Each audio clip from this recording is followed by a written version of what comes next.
Thank you for joining us for today's episode of Two Old Sexperts. Today we're talking sexual consent. We'll review aspects of sex acts, pregnancy and STIs, legal versus illegal sexual behaviors, private versus public sexual behaviors, and abuse prevention and safety. We also talk a little bit about peer pressure and trust. When I get calls or people come to me talking about aspects of sexual consent, one of the things I hear a lot is people can't give sexual consent. They don't know how, or it's going to create more problems for them if we open up the opportunity to talk about the aspects of sexual consent. So again, and I know that we kind of repeat ourselves in these different podcasts.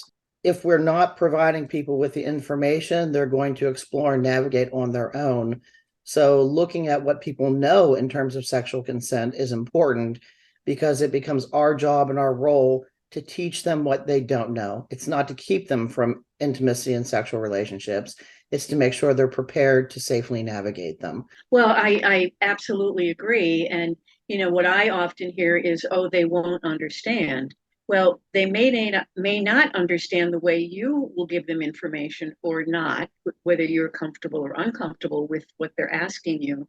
Anybody can understand anything if you break it down and have visual aids in some way, like your puppets that are so wonderful. They're not puppets, I'm sorry, they're dolls, anatomically correct. But of course they can. It's our own barriers, I think, that keep us from giving people the information that they need to live full lives, including sexuality. And I mean, I do see that. And families want, they want to protect their family members, and they think that giving them the information may encourage them to do something sexual. Well, they're adults. Part of being an adult is having sexual bodies, and so you can't. It's just not fair. It makes people more vulnerable by not giving them the information. But how you do it, I think, is what's really important. And to get consent, it doesn't mean that. And I certainly mean there are some tests, of course, that are scientifically grounded, and you ask this and you get a certain number as a result, and you add all the numbers up, and they're important.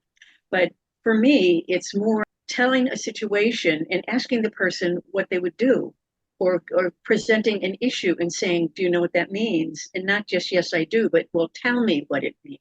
Digging really deep to figure out where the person is and what they don't know. And then what they don't know, we ought to give them. We ought to pass that on to them so they. Yeah, I couldn't agree more. I think having different conversations and just, exploring through starting conversations and keeping those conversations flowing, it helps to sort of amplify what a person is comfortable with, what they're not comfortable with, but what they know and what they don't know. And I've said this before, people call you the sex queen. They've referred to me as the sexpert and so on and so forth. We don't know everything there is to know about sex. It's not about having this huge pool of knowledge about sex acts. It's about supporting people to understand what they would be comfortable doing and what they wouldn't be comfortable doing so they could abstain from it if in a situation. And I think that, when I mentioned, like, getting points for this or that answer, but I don't know what you use. I think we've talked about this before, as you just said, but I use it's called the VSCAT. It's the Verbal Informed Sexual Consent Assessment Tool. And it presents a series of scenarios and asks the person, what would you do in this situation? Or what do you think is happening here? And then at the end of it, you look at the knowledge they have and the knowledge they don't have. And then there are categories at the end. They need maybe to see a therapist or a counselor to deal with this issue. Maybe there's some past trauma that they haven't dealt with, and it would be important for them to do that. Or then maybe they need a little bit more information about, body functions or whatever it might be, all the way to the fourth stage, which is begin at stage one. Basic information is what they need. And, it just helps people to move forward. And, for most of the people that we work with, most probably are not going to have lifelong relationships, but some of them do. And, if we can help those people to get to the point where they understand what a relationship is and what sexuality is and what boundaries are and how you are able to discuss and make your way through decisions involving having children or not, and being sexually safe, and as far as sexually transmitted infections and all of that, we just owe it to people. And I know you have, but I've worked with several sets of couples who ended up getting married, and that's wonderful. They still need some support, but they're doing just fine. If someone hadn't been not that, like I was there, but somebody was there helping them, they'd still be living in separate group homes. And that, it's just unfortunate when that happens. I mean, not that there's anything wrong with group homes, but, if the two people find each other, it would be wonderful to be able to support them in a way to get them to a place that they can be together. And, having a natural support, someone you love, someone you look after, whether that's being a friend or being in an intimate relationship, people do well when they're with someone who is a natural supporter. It doesn't mean we can't have staff come in and work with them on things like grocery shopping or budgeting or things like that, but people can live on their own with another person too.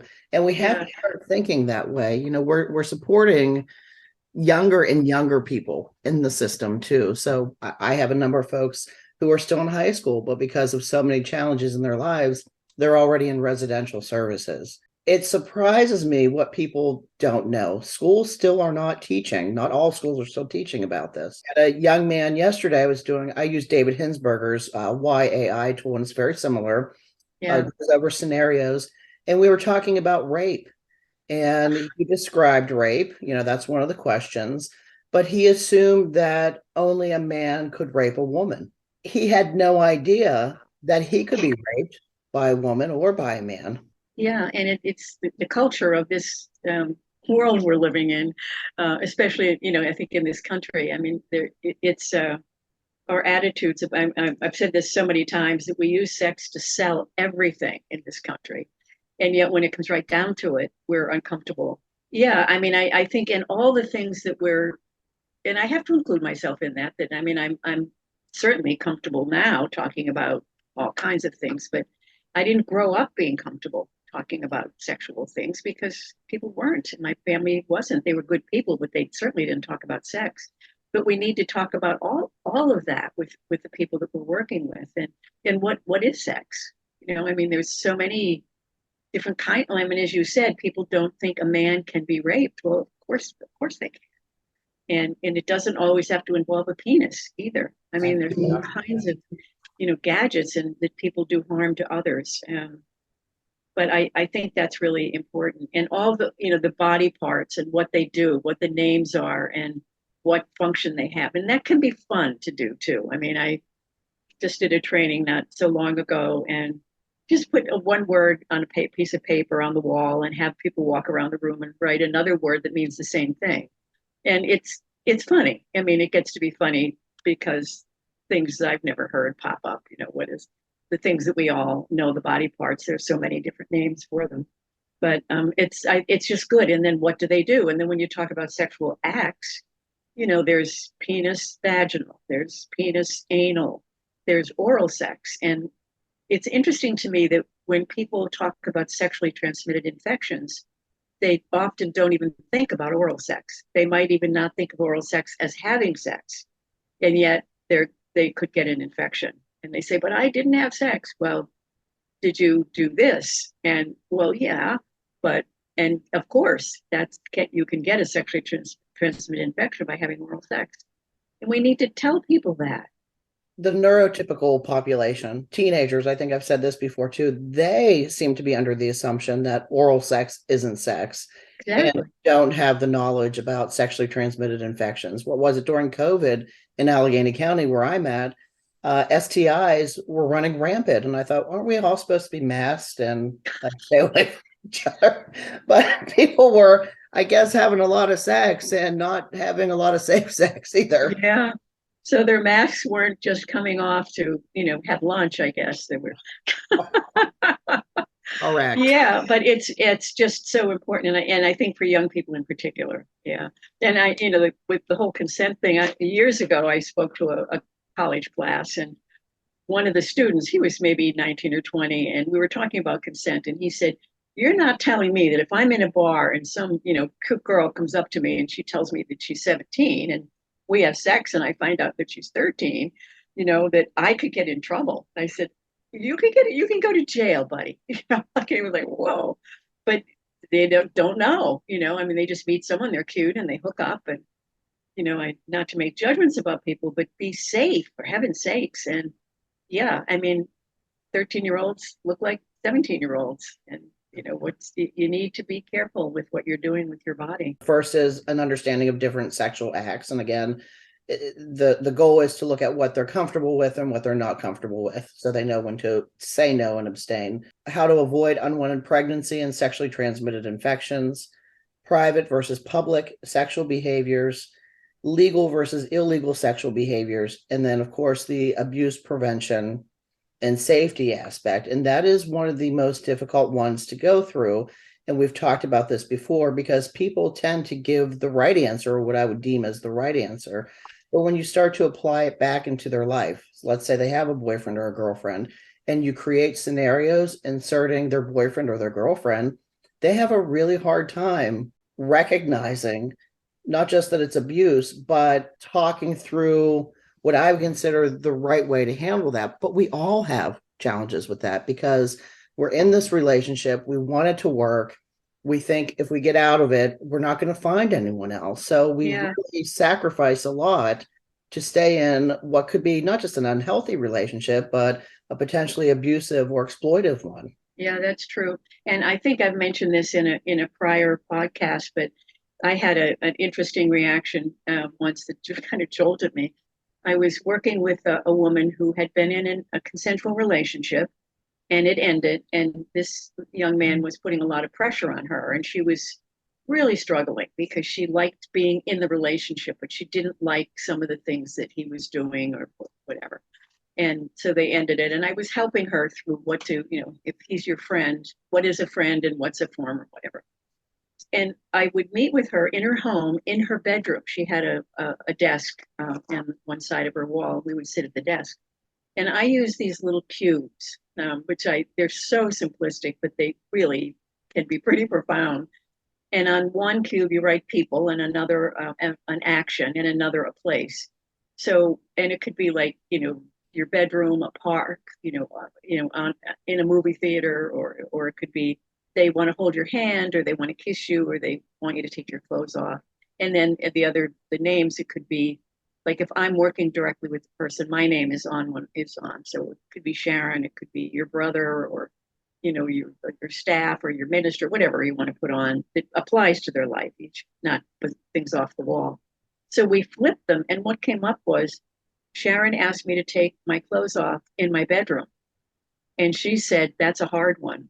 And I was so jolted. I thought, we've been spending a couple of weeks here. What have I done wrong? And I just said, well, tell me about that. Why is that a hard one? And she simply said, because I trust you. And that's so true. I mean, anyone who works, whether it's a staff person or a friend or a neighbor or a former boyfriend or girlfriend, if you started out with, I'm your friend, I'd never hurt you, you trust me, right? I mean, that's an area, a very fine line. Yeah, I do, but wait a minute, I'm just not real comfortable with this. But to be able to say that is a lot harder. So long, and we continue to teach compliance with people with disabilities. And that's a very dangerous approach to have. Yes. And I know doing trainings and talking through this, a lot of parents or even staff will say, I'm uncomfortable with what you're saying because you're teaching people to be aggressive. Oh, goodness. And I say, it's not aggression, because I'll work. David Hinsberger taught me one of the first things that you do, not just teach body parts, but teach people to scream, teach people to say no, teach people to get out of situations. So I'll stand people and I'll line them up, and this is what he showed me. I'll walk towards them, and they're to scream no or scream as loud as they can, put their hands out, do whatever to stop me when they get uncomfortable with the space between us. And it takes sometimes years of practice. Yes. People to do that. Especially if someone that you're walking toward really wants a hug. I mean, that's the flip side of it, because many of the folks that we work with are alone, and I'm a huggy person, and it was hard for me to get to really not understand it, but to stop, giving people, a little hug. But it's not okay to do that. I don't know them, and to touch someone that you don't know, if we can do it, anybody can, and that's part of the problem. A stranger could just come up and say, "Hey, buddy," and give you a hug, but it's not okay. And we have to teach people about that too. It's not about being this sort of ogre that comes in and says, no more hugging, like the problem. Right. But it's about just what you said, reinforcing to them, not everyone is safe. And they will use a way to get close to you in order to take advantage of you. We know people with disabilities are 7 times more likely to be abused. So we want to help bring, if we're having a moment together, you're meeting me for the first time and we're joking and we're laughing, and you want to pat me on the back or I pat you on the back, we smile. It's okay to do stuff like that. But full frontal hugs or allowing yourself to be that close to someone you don't know and something really bad can happen, you've got to protect yourself. And it's very hard. It's probably one of the hardest things. The wanting to be loved and held is, I mean, we all and touched, but there's a line there that because you want it so much that you're willing to go over a line and trust beyond where you should. Protection and trust, I guess, two sides of the coin. When I think about the people, again, that the kinds of sex that people have, there's the masturbation thing too, the M word. And I call that loving yourself when I'm working with people, because most of them are alone and there's nothing, it's healthy and normal and private. Mostly private. And we, I mean, we joke about it, but it's not funny when we tell people it's okay in a bathroom, but then they go to Burger King and it's a bathroom, and no, it's not okay there.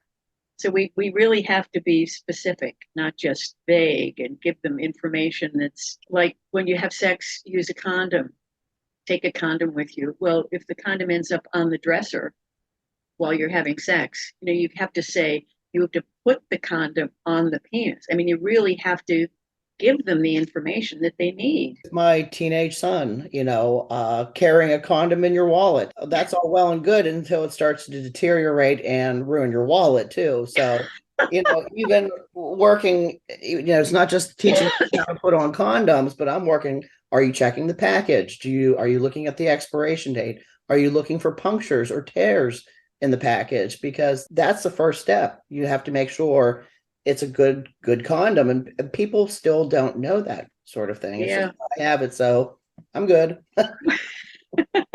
Just in case, I've got one in my wallet. I've had it for 2 years. Right. And it's as dry as a bone. Yeah, I did have a gentleman once. I was working with 2 couples, and I would see them every few weeks, particular agency.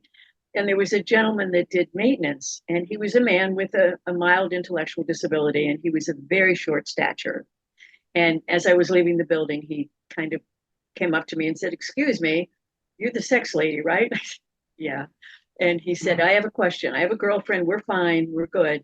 But can you tell me where to get small condoms?" Yeah, they do make small condoms. You can get them. But here he was, been wanting to be safe, but not knowing where to go. And fortunately, the sex lady walked through the lobby. He could ask the question. Yeah, I mean, there are just so many things that we take for granted and can't if we're working with people who need the information. Got to get it to them. Commemorate your title as a sex lady and like create some type of condom shawl or something that you can just put around you, and a purple one. It has to be purple.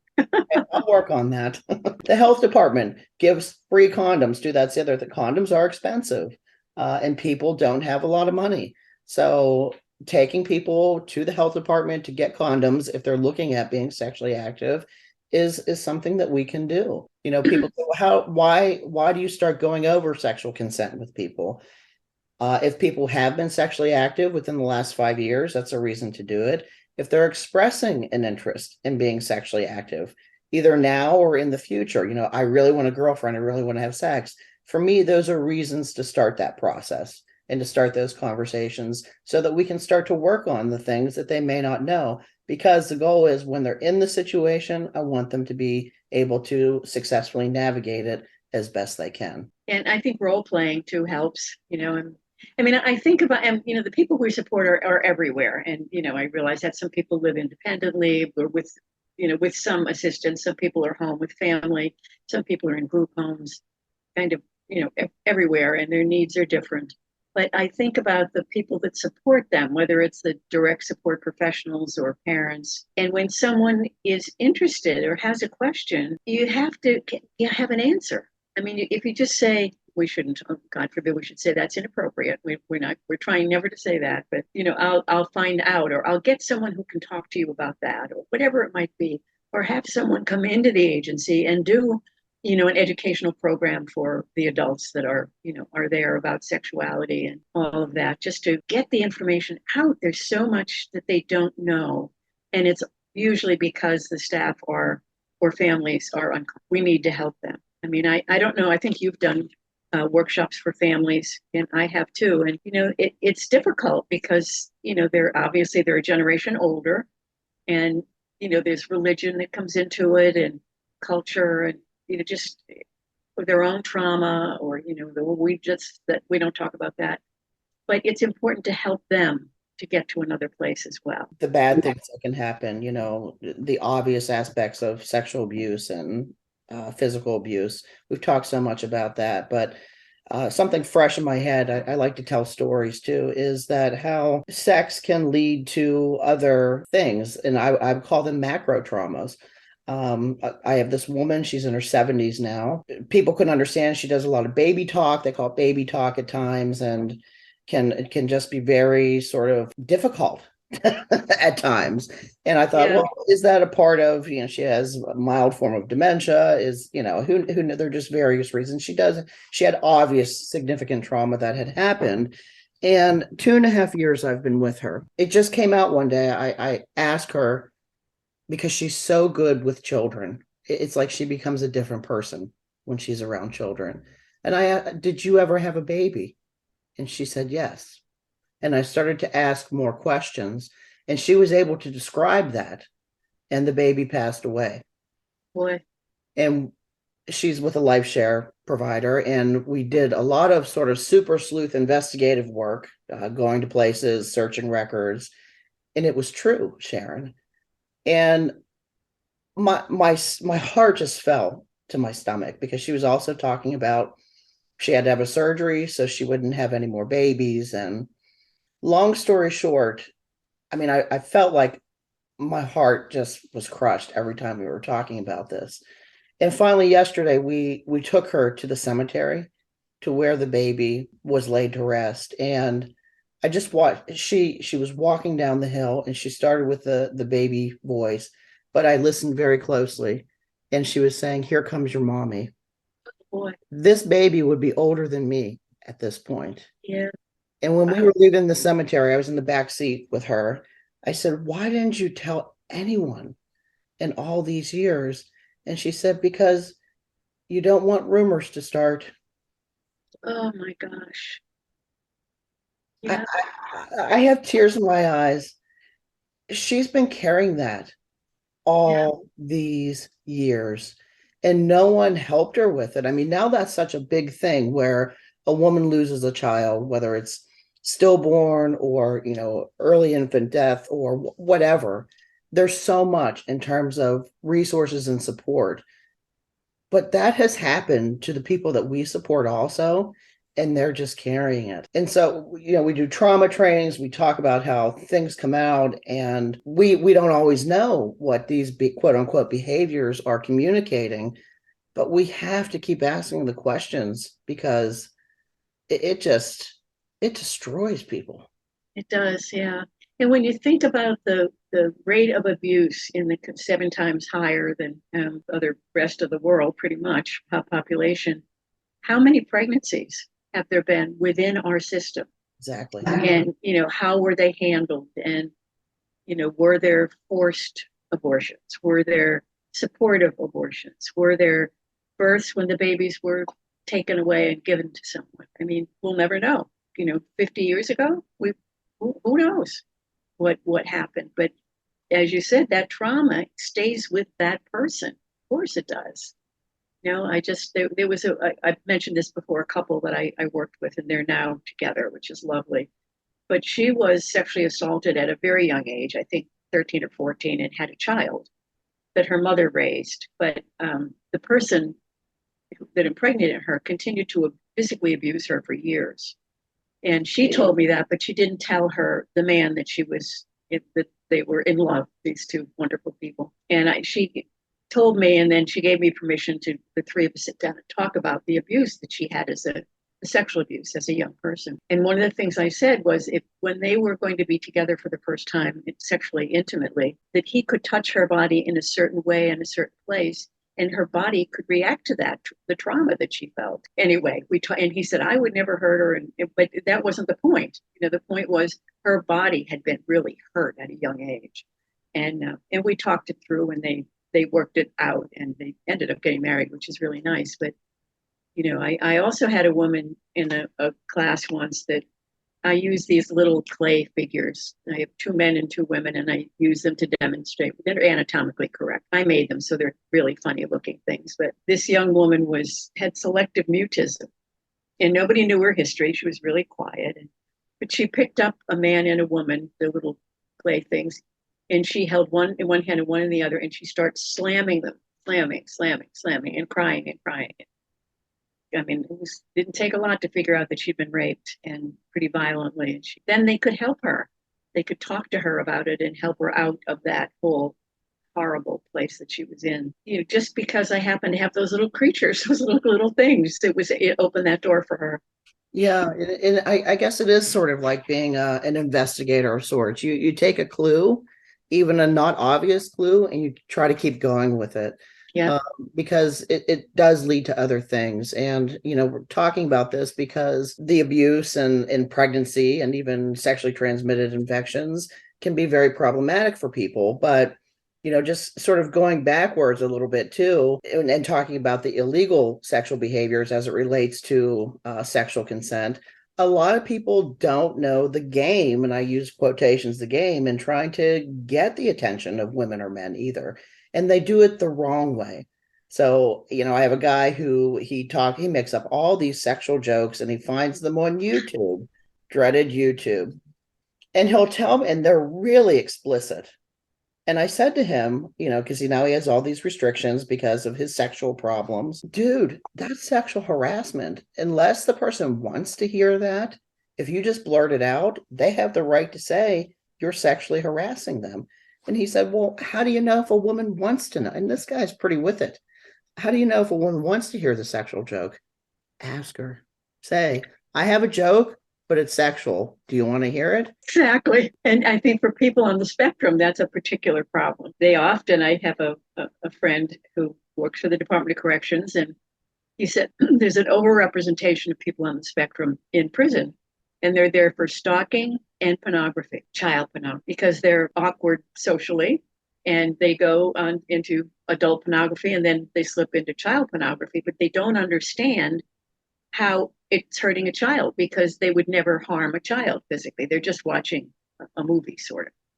And when you explain to them that a child, the more people watch, the more movies they need, the more kids they have to recruit, and that's what hurts the child. The initial act that they're seeing has hurt that child, but nobody explains that. They just, assume people would know that, but of course they don't. How would they know that?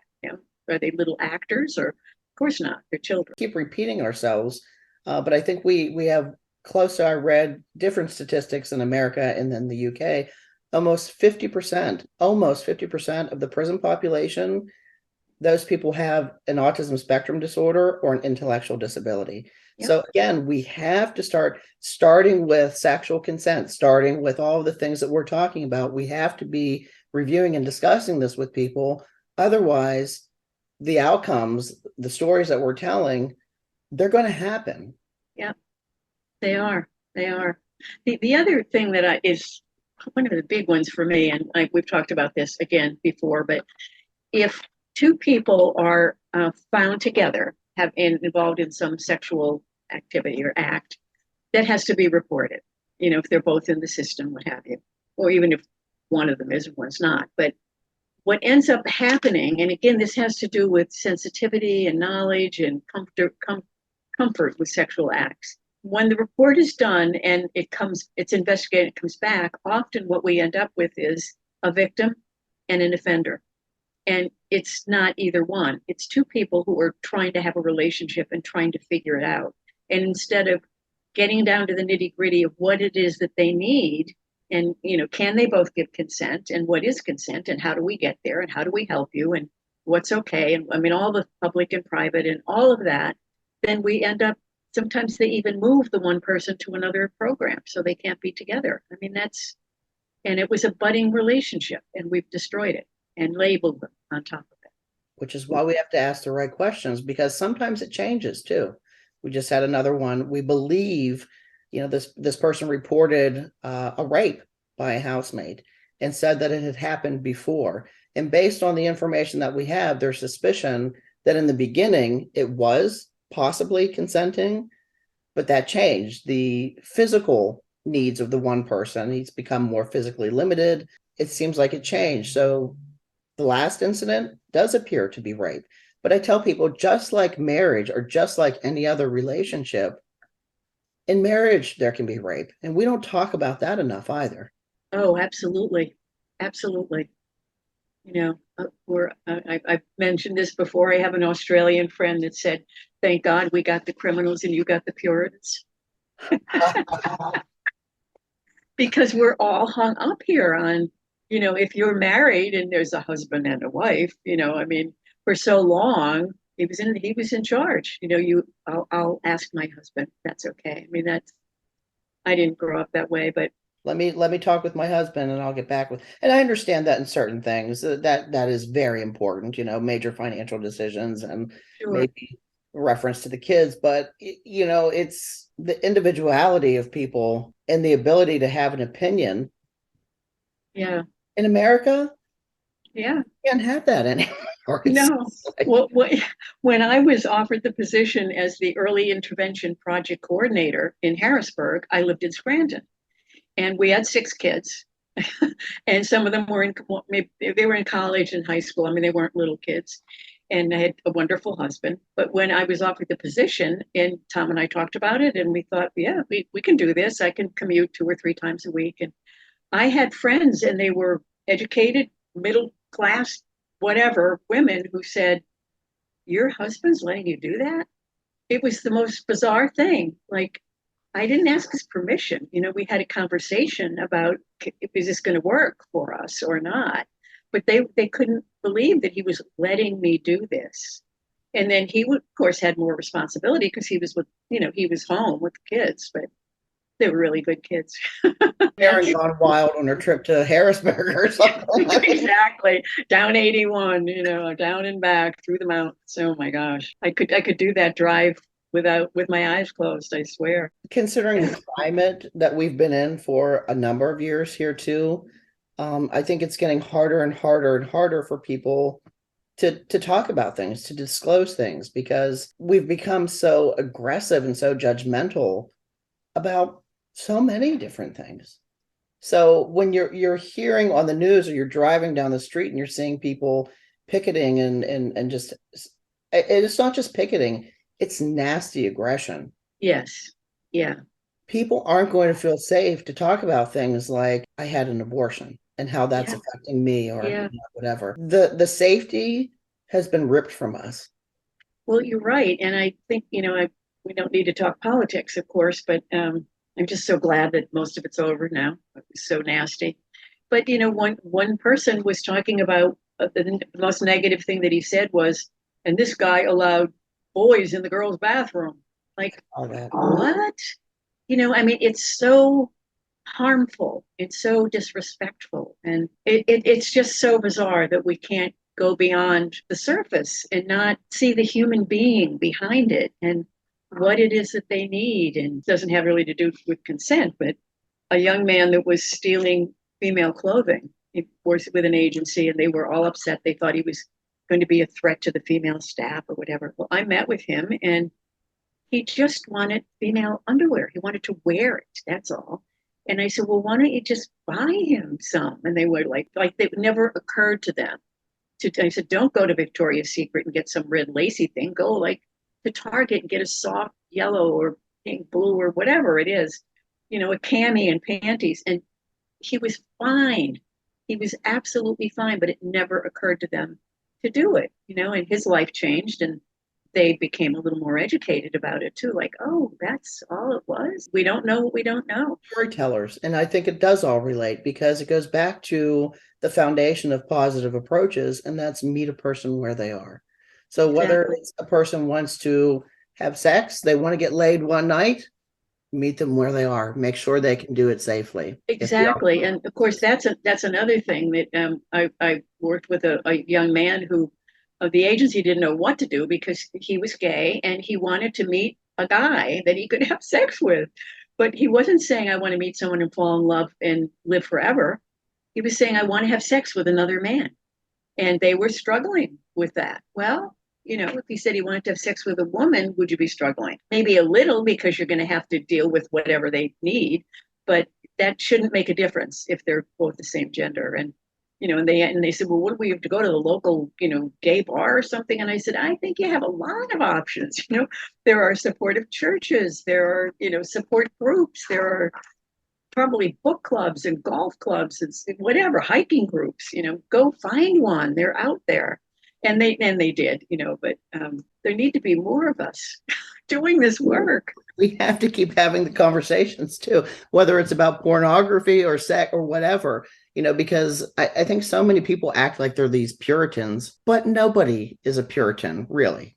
No, no. So even pornography is wrong. And it's like, come on, dude. You tell Yeah. me you've never looked at porn. Well, I have to tell you, I have tried to look at porn because I'm interested because I want to know what people are looking at. But when I think about is where is that camera person? Like, what can that be like? Really? All in the job, Sharon, just like a I gynecologist.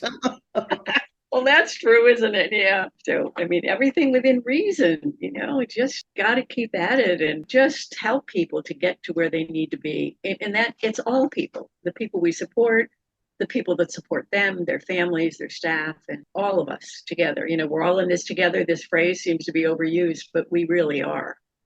We really are. I mean, I get calls from people in agencies, not necessarily saying, can you come help this person, but saying, this is the issue. What do you think is happening? What do you think we should be working on? And that they want to work on it. And that's really a good thing, that they're trying to figure it out. I feel like I'm drowning at this point, and it feels like right now is sort of sex offender risk screening season that I'm drowning. I don't see this problem ever going away, but I'm not seeing that this problem is getting better. Between risk screenings for people who are engaging in problematic or offending behaviors to people getting pregnant, people in our system I do parenting assessments too. And again, that's not a bad thing. We just have to know how to evaluate and support people based on whatever's happening in their lives. But we're constantly working backwards. And that's why I left a residential program that I worked. I felt like I was just in a position where I'm constantly putting out fires. We're Yeah, not focused on the prevention end. We're just always focused on the crisis. exactly. And that's how I felt about, safer options. I loved doing that so much. I really, really did. And working cross systems with the Department of Corrections and Children and Youth. And that was really wonderful. But when you step back, how do you not have the problem in the first place? And that's what we're trying to do now is educate people, all people, on every piece of what comes together here. So we don't have someone with problematic sexual behavior, nip it in the bud, so to speak. And the early childhood trauma that people have and often don't connect that to their behavior, the inappropriate behavior. But oh man, that is there. And I don't want to be repeating myself from a former podcast, but I was asked to work with a young man who was hurting other people. And when I'll cut this pretty short, but when I got there, he had broke the nose of a staff person, hit him in the face, broke his nose, and he'd hurt someone a month or so before. So when I got there, they had taken him to inpatient. He was inpatient for 3 or 4 days.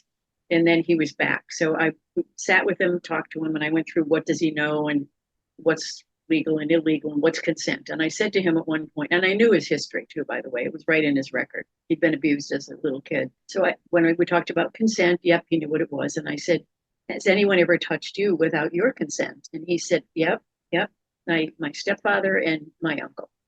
And I said, well, I'm sorry that happened to you, but can you tell me? And he said, yep, they would come into the bathroom and, they would hurt me. And he motioned, he put his hand on my shoulder and said they would take me in. They'd take it by shoulder. So I said, now, can you tell me what happened with Joe, the last week or whatever?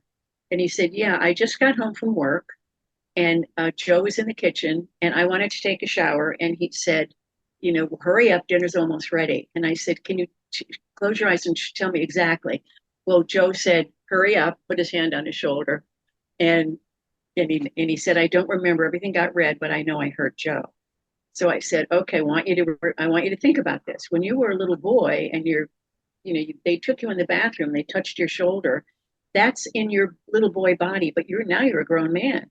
And Joe is not your stepfather. He's someone that cares about you and you care about him. And so we talked a little bit and then he said, I'll be right back. And he runs upstairs and there's Joe in the office with 2 black eyes and a broken nose back on the job. And he's trying to explain. And he said, Sharon and I were just talking about this. And when you touched me, it was like my stepfather used to hurt me and you wouldn't hurt me. And he started to cry and Joe started to cry and I started to cry. And about a month before, a well-meaning person took some warm towels out of the dryer and he was in the bathroom. They opened the door a crack and held their arm in with the warm towel, thinking it would be so nice for him to have this towel, and he broke their wrist. Grabbed it and twisted their wrist because he was now 6 years old again. They didn't see it. And we need to do that. So I think another thing is we need to look at people's history and what they've experienced. And sometimes, who has access to reading files or why should they or when should they? Well, when there's a problem, maybe the answer is right there. People speak so highly of us, which always tickles me. It makes me feel very good. But what we're doing is not this amazing thing.